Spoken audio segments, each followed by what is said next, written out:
Guillaume. Euh,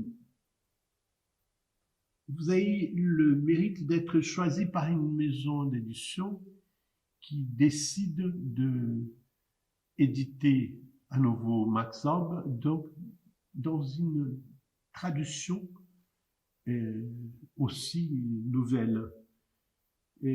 C'est tout à fait intéressant et pas très habituel de ces types de choses.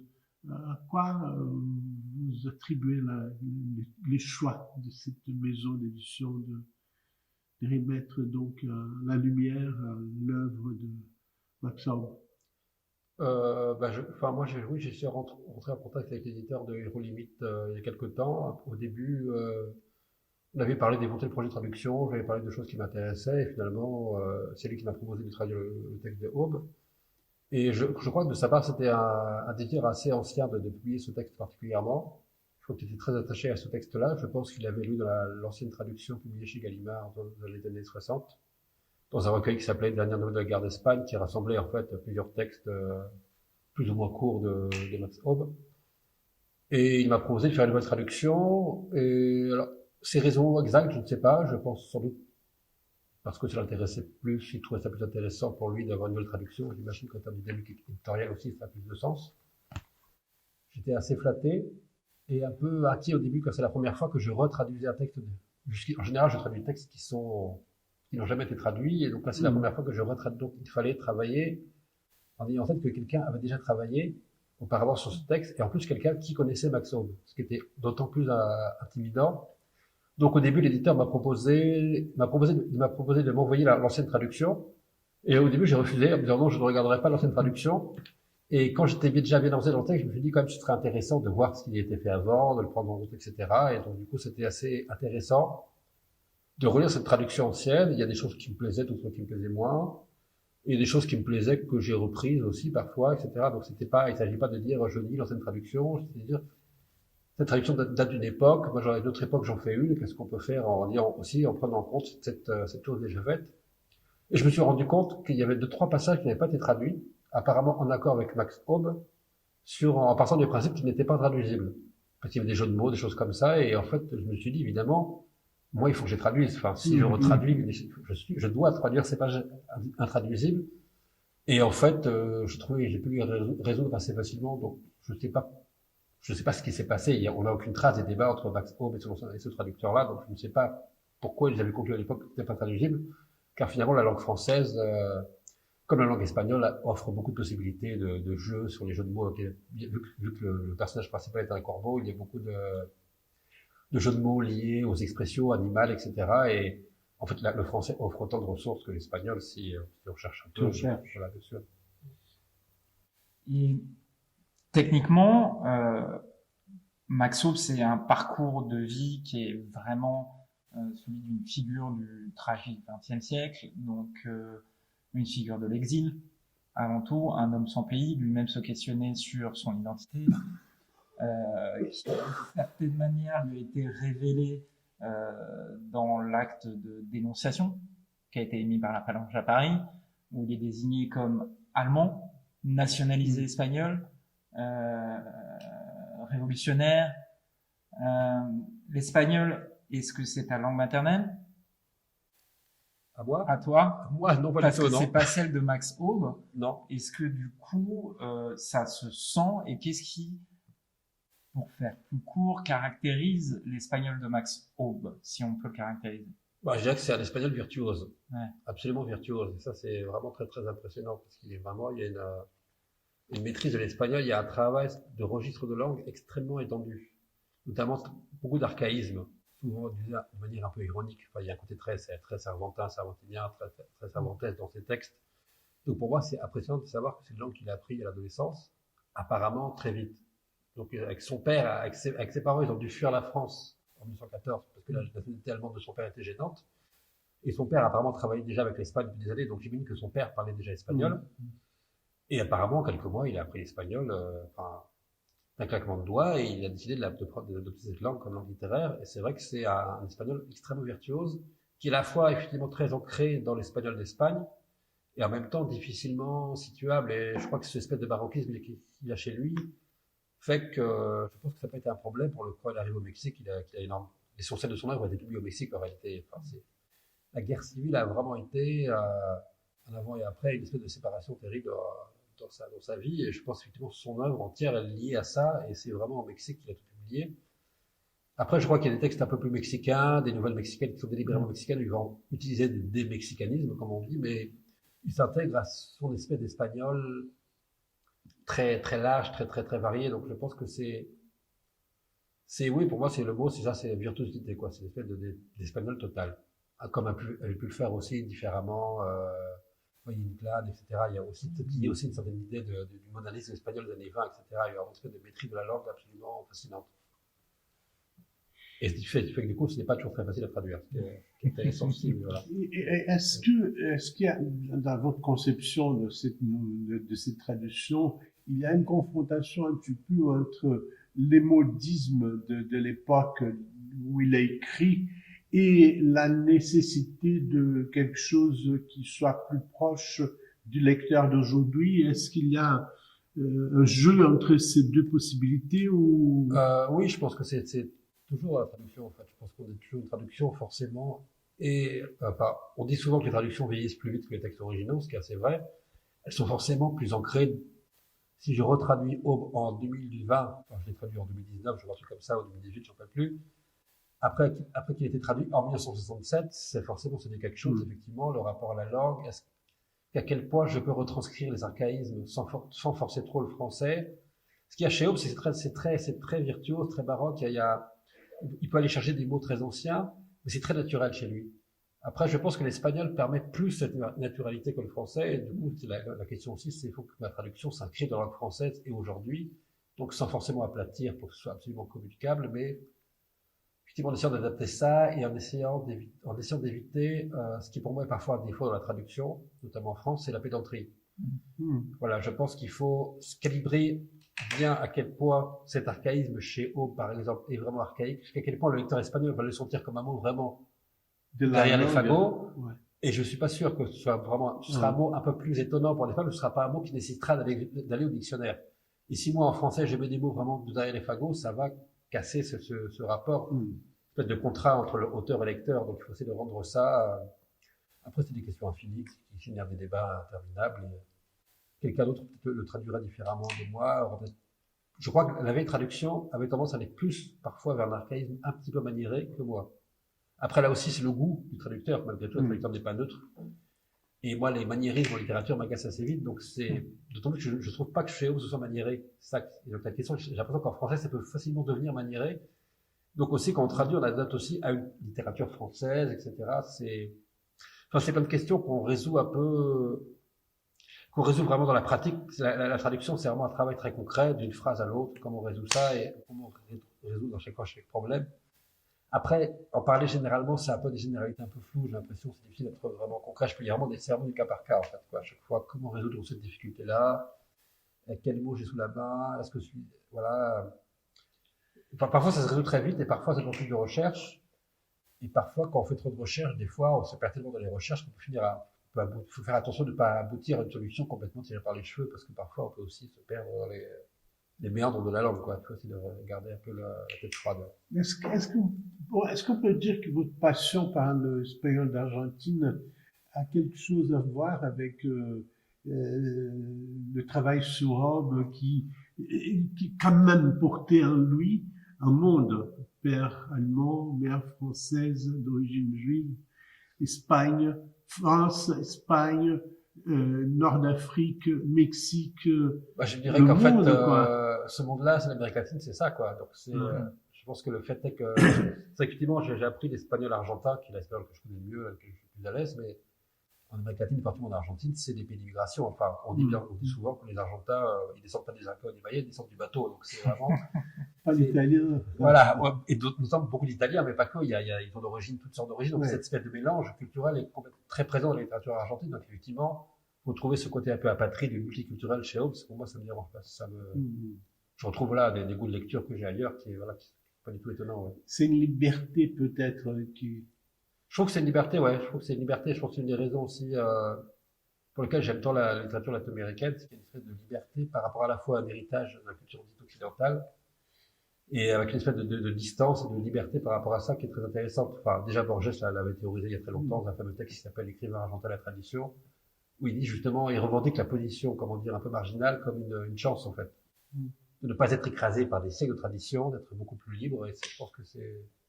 Et peut-être quelque part que ce destin, pas facile de haut, peut-être contribue aussi à la qualité de son œuvre, quelque part aussi, je pense. Je sais pas s'il aurait écrit la même chose s'il était resté en Espagne, enfin c'est impressionnant de dire s'il était resté en Espagne. Il a forcément dû quitter l'Espagne, mais je pense que cette peut-être des conditions là de jouer aussi. Et par rapport à ça, toi, ta position de traducteur vis-à-vis à la position que prend Aub dans ce texte en particulier de témoin, non témoin, c'est-à-dire qu'il est partout et nulle part, on sent quand même ce personnage sans l'être, il édite ce texte sans l'éditer, il le traduit sans le traduire, puisque c'est un corbeau qui parle. Oui. C'est une enquête anthroposociologique et en même temps, on sait, de par sa biographie, qu'il a vécu ce qu'il écrit. Comment on trouve la juste mesure dans l'effort de traduction entre ce contexte qui est quand même un camp de concentration et ce fabliau comme ça, absurde, ces fragments drôles et en même temps glaçants. Comment on trouve cet équilibre-là? Je dirais que cet équilibre-là, il est dans le texte original, en fait. Donc, c'est la question, c'est d'être, voilà, le plus à l'esprit, c'est vraiment, c'est-à-dire que, là, je reviens à cette question de dire que la traduction, c'est vraiment des problématiques extrêmement concrètes liées à la langue, quoi. Moi, je reste surtout là-dessus. Enfin, c'est vraiment à chaque fois essayer à la fois de résoudre la phrase, quelle implique l'implication de chaque phrase, et après le paragraphe et le livre entier, de penser toujours ces trois niveaux. Donc après, moi, je vais pas me présenter que je me mets dans la peau de Max Aub, évidemment, mon histoire est très différente. Mais c'est vrai qu'après, tous ces jeux qu'il y a chez lui, l'idée que le texte que je traduis est censé être une traduction, etc., c'est assez inspirant, en fait, je pense, ouais. C'est inspirant, et ça nous permet, ça donne une certaine confiance pour se permettre certaines libertés que la traduction exige un petit peu aussi. On doit prendre des libertés dans une traduction, parce que la traduction est destinée au lecteur, et elle n'est pas destinée au lecteur spécialiste. Le lecteur spécialiste lit Max Aub en espagnol, évidemment. Donc, elle n'est pas faite pour le lecteur lambda, si je puis dire, le lecteur qu'on est tous, le lecteur qui découvre un écrivain scandinave et qui le découvre grâce à une traduction parce qu'il parle pas norvégien, voilà. Donc, c'est en pensant à ce lecteur-là, donc, du coup, on trouve cette marge de liberté pour que le texte, l'esprit du texte le passe le mieux possible. Donc, non, je peux pas dire que je peux pas prétendre savoir ce que pensait ou ce qu'a ressenti Aub. Je suis pas Aub, j'ai pas vécu son histoire, j'ai une histoire beaucoup plus tranquille que la sienne, donc, pour moi, c'est dans le texte, voilà, quoi. Tu parlais, pour le coup, hors caméra, du caractère très joueur. Oui. De Max Aub. C'est ça qu'il faut trouver dans le... Oui, c'est ça qu'il faut trouver. Et c'est là où moi, par contre, je me retrouve tout à fait, parce que mon rapport à l'écriture, enfin, j'écris moi-même, etc., c'est lié à l'humour, au sens du jeu, etc. Donc là, je me retrouve tout à fait, justement. C'est un livre qui parle de choses glaçantes, terribles, mais qui, pour moi, a la politesse de le faire avec humour, et je trouve ça, voilà. Mais vous pensez que dans l'écriture même indépendante, disons, du développement de ces fantasmes, etc., dans l'écriture même, vous sentez ces parcours internationaux, le changement de par-ci par-là? Dans ce texte-là, je pense pas vraiment. Je pense que dans ce texte-là, il a délibérément fait le choix d'une langue archaïsante, vraiment. Je pense qu'il y a une revendication, voilà, d'une tradition. Par rapport à ce texte-là, vraiment, voilà. D'autres textes pourraient être assez différents. Là, il y a vraiment une revendication, enfin, de ce jeu très, très à la Cervantes, etc., de présenter ça comme une traduction d'une espèce de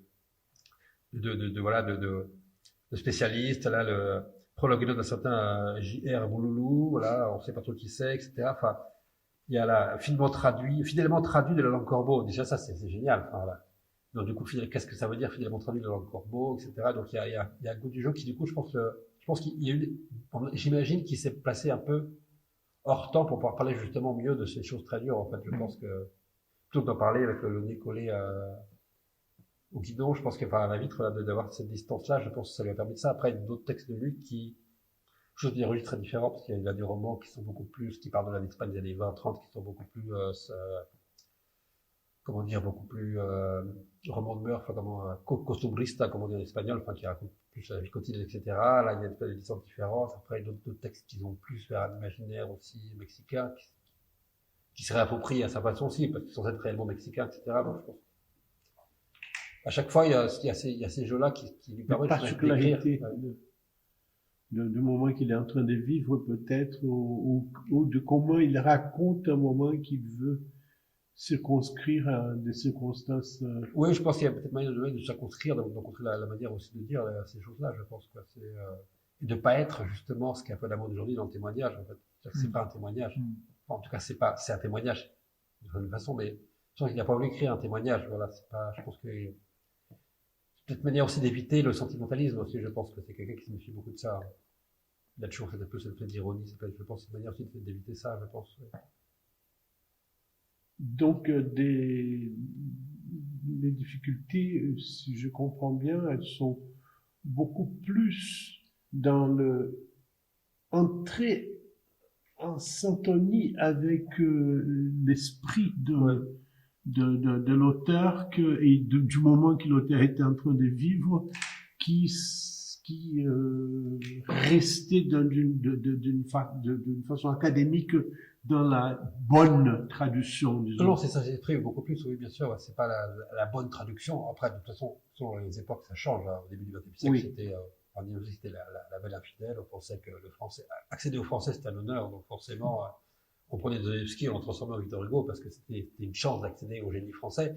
Aujourd'hui, on n'a plus du tout ce rapport-là à la traduction, mais effectivement, c'est l'esprit vraiment plus que la lettre précisément. Après, bien sûr, on essaie toujours d'être très fidèle, et là, il y a des difficultés concrètes qui sont liées à des jeux de mots, des expressions, etc. Parmi la fameuse liste d'expressions liées à des animaux, etc. Là, je me suis beaucoup amusé. Là, j'ai essayé parfois, quand il y a vraiment, parfois l'expression existe telle qu'elle en français, donc là, c'est parfait. Parfois, elle n'existe pas du tout. J'ai essayé de garder au moins le même animal. Je me suis dit, gardons le même animal. Et sinon, pour chaque animal, en France, on a toutes sortes d'expressions possibles. Et je me suis même fait plaisir en mettant une expression que j'ai entendue ma famille maternelle qui est du Gard, qui a tué un âne avec une figue, qui est apparemment une expression plutôt du Sud. Puis là, je me dis, c'est aussi ça aussi ancrer la traduction aussi par rapport à sa propre expérience aussi de la faire rentrer. Voilà. Je pense pas que c'est une grosse trahison. Je veux dire, c'est un équivalent dans ce jeu-là, et c'est vraiment là, ce chapitre-là, c'est vraiment. En fait, Hobbes s'amuse à dire toutes ces expressions qui, avec les animaux, l'être humain, soi-disant, se représente à travers l'animal, en se moquant de l'animal, etc. Donc, ça permet une certaine liberté qui, je pense, garde vraiment l'esprit du texte original. Et c'est intéressant de penser, en prenant un peu en considération ce que vous dites, comment il donne des clés pour qu'on pénètre dans un climat que c'est lui qui veut raconter. Donc, pour ne pas devoir trop deviner, je vous laisse quelques clés qui vont vous permettre de, si vous utilisez dans bonne serrure, d'entrer dans ce monde-là. Bah, c'est ça qui est difficile, parce que vu qu'il est très joueur, il y a ce côté-là, effectivement, il est très subtil aussi, donc il faut bien saisir un traducteur, d'abord, il doit faire une bonne analyse, entre guillemets, du texte. C'est une forme de, en fait, moi, j'ai approché la traduction d'abord en écrivant des recensions sur les livres, etc. Et je pense que c'était une manière de comprendre un peu comment les livres étaient faits, et je pense que ça sert à la traduction. La traduction doit forcément analyser le texte, donc saisir un peu ces clés, ces choses-là, pour essayer de ne pas les rater, pour que le lecteur français ait la même expérience, et sans trop s'expliciter non plus, voilà. Même si des fois on doit expliciter un peu plus que dans l'original, sans trop expliciter non plus pour maintenir cette espèce d'ambiguïté. Quel monde, hein. Parce que si on pense à la liberté d'interprétation que se donne un romancier, qui a évidemment, qui veut définir un parcours politico-social, etc., mais qui se donne une liberté immense d'utilisation de l'imagination, des analogies, etc. Et puis, de quelqu'un d'autre qui vient aussi avec son intelligence pour arriver à transcrire ça dans une autre langue en utilisant. Donc, on est là déjà dans 1000 plateaux, 1500 plateaux peut-être. C'est vrai que c'est des couches de sens, c'est des couches culturelles qui s'accumulent, mais voilà, c'est ça qui est passionnant dans la traduction. Voilà, c'est vrai qu'aujourd'hui, on est à une époque où on a beaucoup de débats justement sur les socialisations culturelles, etc. Et je pense que la traduction, pour ça, c'est intéressant, parce que c'est un métier forcément bâtard, quelque part. Je me demande, est-ce que le parcours de vie de l'auteur influence certains choix de la traduction? Je pense que oui, je pense que qu'on traduit, on essaie de prendre en compte ce genre de choses. Je pense que même inconsciemment, ça doit intervenir. Après, moi, j'ai pas de souvenir. Après, le truc, c'est que quand on traduit, on est dedans, et puis après, on oublie assez vite. Enfin, en tout cas, j'oublie assez vite. C'est un savoir qui est pour le moment. Il y a des choses qui sont en jeu, et puis après, j'oublie assez vite, donc je m'en rends pas compte. Acquérir pour pouvoir se libérer. Bah, acquérir, oui, voilà, sur le moment, enfin, des choses, on acquiert des savoirs par rapport à certains recoins de la langue, par exemple, que chaque auteur utilisera telle ou telle partie de la langue, etc., par rapport à des savoirs aussi, voilà, culturels. Il y a 2-3 ans, j'ai traduit là de l'anglais un livre qui se passait en Inde. J'ai appris plein de choses sur l'Inde que depuis j'ai un peu oublié. En fait, mais c'est sur le moment, j'avais besoin de savoir de quoi il était question. Donc, et en même temps, c'est que c'est un savoir qu'on survole aussi. Il faut bien reconnaître qu'un traducteur n'est pas un spécialiste. Il est, encore une fois, le service du texte, c'est essentiellement ce qu'il apporte le plus. Enfin, moi, ce qui m'apporte le premier, au mieux, c'est le plaisir du texte. Je veux dire, c'est que le texte en français doit rendre le même plaisir, si possible. Je suis pas un spécialiste de la guerre d'Espagne. Je suis pas un spécialiste de l'histoire des camps français. Je suis pas un spécialiste du Mexique, ni rien. Je suis quelqu'un qui veut rendre le plaisir de la langue tel que le plaisir du texte Max Taube en français, quoi. C'est vraiment ça qui m'importe. Donc après, bien sûr que l'histoire de l'auteur, son parcours influence forcément, parce qu'il vu qu'il influence le texte, il influence forcément la traduction, le choix de vocabulaire les choix qu'on va faire, bien sûr. Ouais. C'est très inconscient, je pense. Je pense qu'il faut rester, il faut avoir dans la traduction un peu ce côté aussi intuitif qu'on peut avoir dans l'écriture en général. Je pense que c'est pour ça que les traductions d'universitaires sont pas très bonnes. Les universitaires sont trop spécialistes, justement. Et du coup, ils oublient le plaisir du texte un peu. Je pense qu'ils fantasment un lecteur qui n'est pas le lecteur réel. Le lecteur réel n'est pas spécialiste. Il veut pas un pensum sur la guerre d'Espagne. Il veut lire le texte de haut. C'est une place un peu de la différence entre l'essai et le roman. Oui, c'est différent. Après, je pense que c'est très différent. Moi, je suis vraiment un traducteur de littérature, littéraire, plus que d'essai, effectivement. J'ai beaucoup moins de plaisir j'ai traduit récemment un texte un peu plus journalistique, une enquête sur Amazon, etc. Enfin, le film est très intéressant, mais j'ai moins de plaisir à traduire ça, effectivement, parce qu'il y a moins de, c'était bien écrit, mais il y a moins de, les enjeux du travail de la langue, du travail de la densité poétique de la langue sont moins présents, donc c'est vrai que c'est moins intéressant pour moi, ça.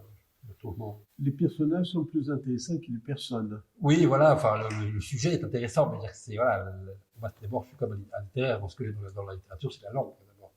Ça, parle d'une tomate, le garde de 100 ans, moi, ça m'importe beaucoup. Ce qui compte, c'est la langue, c'est ça qui m'intéresse, quoi.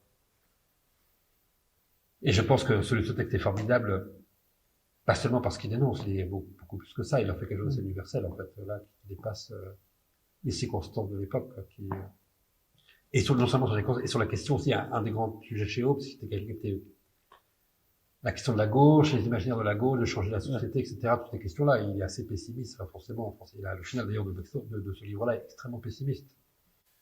Et il avait raison d'être. Au fond, malheureusement, j'ai bien peur qu'il ait raison d'être pessimiste.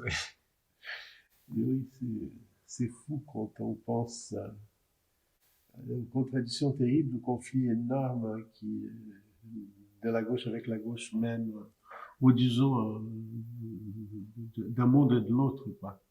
Mais on n'est pas là pour ça, on n'est pas là beaucoup plus pour lui que pour parler des contradictions de la gauche, non? Non, c'est après, Oui, on parle très bien, mais après, on en parlait aussi tout à l'heure, ça se finit quand même sur une ouverture qui est pas négligeable par rapport à cette dose de pessimisme dans ce fragment-là, qu'il doit y avoir autre chose. Cette dernière phrase est terrible.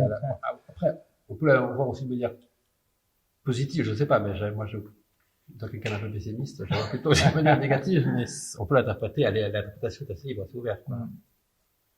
Quelle est l'action du traducteur sur l'écrivain?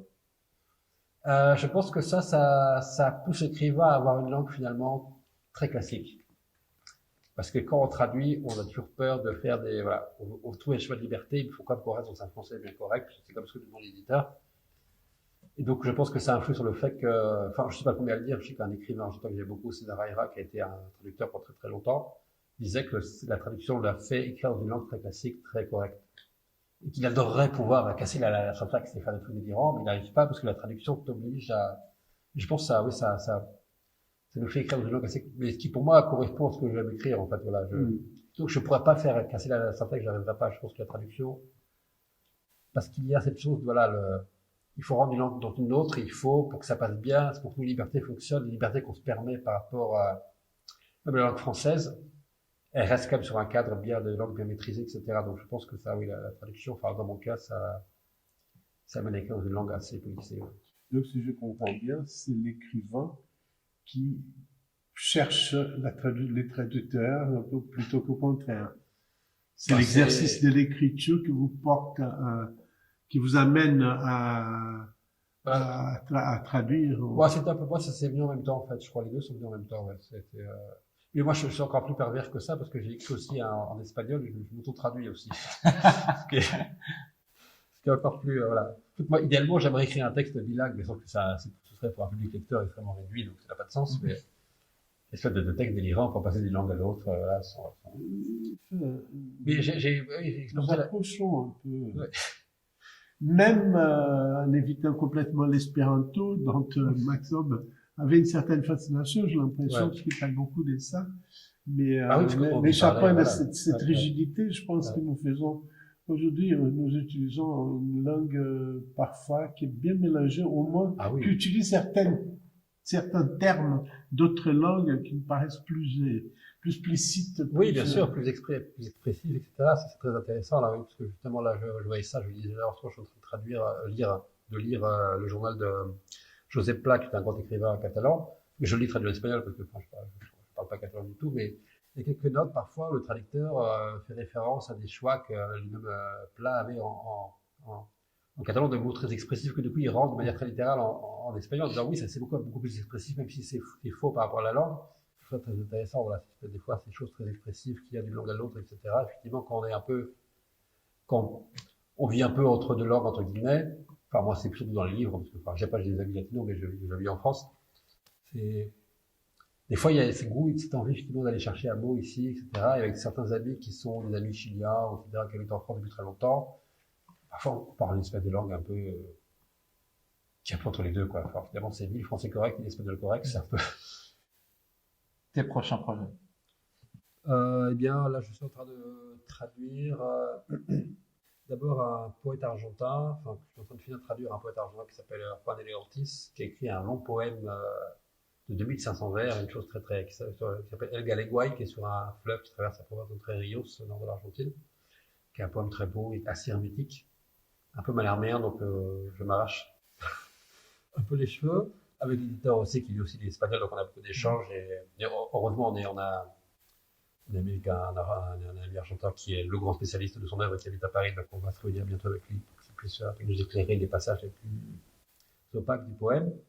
Donc ça, c'est vraiment une expérience limite de la traduction, que je n'ai pas encore vécue, qui est assez intéressante. Voilà, sinon, je traduis un long roman d'un écrivain espagnol, Antonio Soler, qui s'appelle Sur, et qui se passe dans la ville de Malaga, qui est une espèce de roman un peu cette tradition des romans en une seule journée, où on a plein de personnages, de grandes fresques comme ça.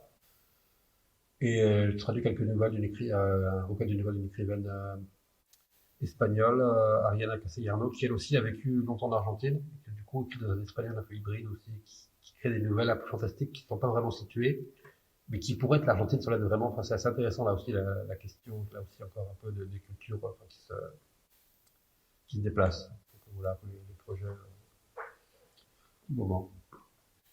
Donc, on aura peut-être l'occasion d'avoir d'autres œuvres où vous êtes participatif au Théâtre d'Opprimé, non?